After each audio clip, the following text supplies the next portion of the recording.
القصة دي أغرب قصة تسمعها لحد دلوقتي. قصتنا بتحكي وبتقول إن في واحد اسمه شون.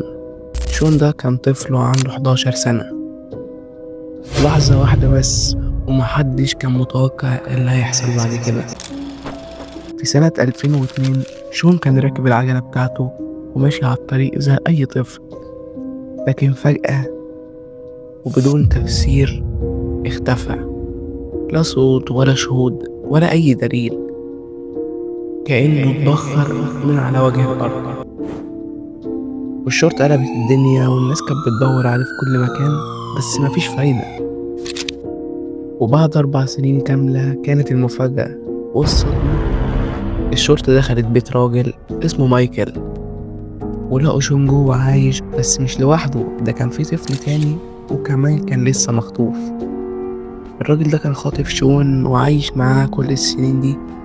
والمريب إن شون كان بيخرج من البيت عادي وبيروح للمدرسة بتاعته، وكان بيبص في الكاميرات بس مش بيتكلم ولا بيطلب المساعدة. طب ليه؟